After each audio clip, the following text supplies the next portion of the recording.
I just finished upgrading my first Windows 10 to 11 PC, and it was an experience. It's not exactly what Microsoft would like to tell you or have you believe. It's kind of like, hey, if you've got the hardware, you need compatible hardware. You download our 11 and install it, and it's kind of like the change from Windows XP to Windows Vista. So yeah, no big deal. Yeah, but what I found is those are kind of child's play compared to what's coming with Windows 11. There's a reason that Microsoft mentions upgrading to a new PC with Windows 11 installed. And yeah, so is this video a precautionary tale, a warning? Maybe it's more of a brace yourself for impact video. Yeah, I made it to prepare you psychologically for what you have to prepare for technically. Yeah, this is not a step-by-step upgrade from 10 to 11, but it is kind of giving you a feeling for what's coming. The good news is I did not have to reinstall Windows. Yeah, and that's all for the good news. The bad news is the upgrade is technical. It's really technical. I'm going to show you just enough to convince you, but not enough to give you a migraine, I hope. The upgrade is hardware, firmware, software for any older computers. And if you got an older computer, hopefully you have techie friends, and if not, you might want to start making some soon. To quote a famous movie, go where you must go and hope. Yeah, very appropriate. Oh, and so this began my journey through Microsoft's 7 layers of hell. Another quote, "The quest stands upon the edge of a knife, stray but a little and it will fail to the ruin of all." And yeah, you can mess up your BIOS, you can brick your computer, you can trash data, you can do all sorts of bad things with this. So for me, this was an iterative process because I was the iterate.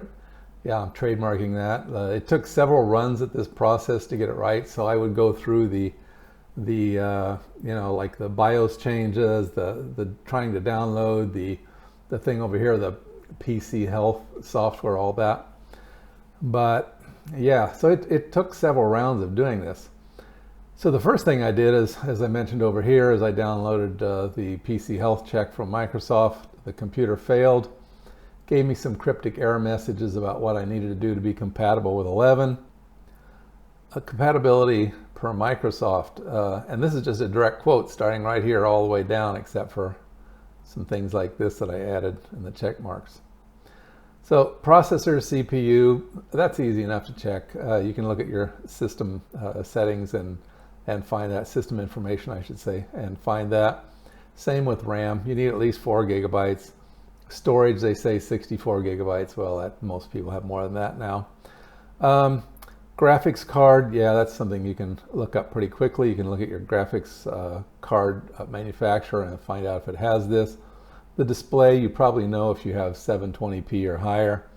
And then you need internet connectivity and a Microsoft account. Yes, of course. And Windows version for upgrade. So you have to be running Windows 10 version 2004 or later. And again, you can find that on your system information. So these two things I skipped over here. That's because when I went over this list, I thought I knew what TPM was, okay? And the UEFI, UEFI, Unified Extensible Firmware Interface, I was about to learn that I knew nothing about it. So, and it's really, really, really important. Okay. The first and smartest thing I did was have a full backup of all my data and all that stuff. The boot drive, this is C: in my case, it must have a UEFI partition, that's a UEFI partition. And the BIOS also needs a UEFI drive before you can be sure if the system is 100% compatible. So the BIOS is going to need to be in UEFI mode later on. So we'll have to upgrade to make sure that's all going to happen. So a lot of that information is available on different Microsoft Windows, some of the little pop-ups you can pull up.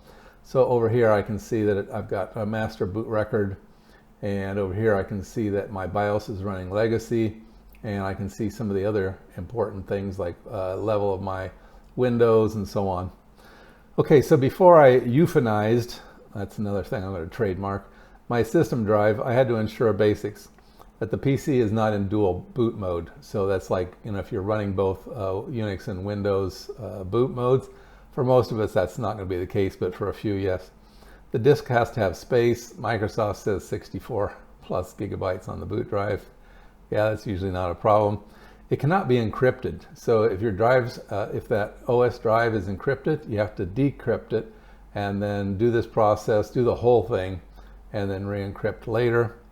The disk has to be MBR and a system disk. Okay, so again, that's something you can check over here. And let's see, where was I? Yeah, you can see that on Disk Manager under Properties. The disk has to have 3 or fewer primary partitions. So again, you can see that. And so on. Again, Disk Manager. Disk has no extended logical partition. Also Disk Manager, you can see that. All partitions on the disk are MBR and recognized by Windows. Ditto. Windows is 64-bit. Yes, you can see that over here. And that's under System Information. And then PC is Windows 10 version 1703 or later. And that's repeating what we said earlier. So this is just the basic set. Microsoft has a lot more on their website. So next I created the UEFI partition on my boot drive. And you pull up command as administrator. I type in this command, and the UEFI partition used about 100 megabytes of the C drive. The output, my output, included a nice little error that I found. Error, failed to update this XML file. And you have to fix this before you go on. In fact, if you get any errors in that stream of output, you have to fix the errors. So in this case, my fix was to again go to the command and type in these two command window and type in these two commands. And yeah, then that was it for that part of the process. Then I went to the BIOS to check to see if the C drive was recognizable. And it had changed from, so this boot option 1, now yours will probably be different on your computer, but yeah, this boot option changed from a SATA 120 to a Windows Manager set, or SATA 120 UEFI, and you can't see that over here. Let's see, and what else? Okay, that's about it for that window. I ensured that there was a TPM chip on my motherboard, and my current motherboard, the one I was working on, I checked their website. It says it is Windows 11 compatible, but only with the most current BIOS version. Yeah, so it had a chip that looked like this on it, and yeah, so the chip was soldered on the motherboard. An older PC that I have been investigating upgrading, I haven't done it yet, required adding a TPM board that looked exactly like that one right there. It had a socket, which was down here, but there was no board or chip inserted in that socket.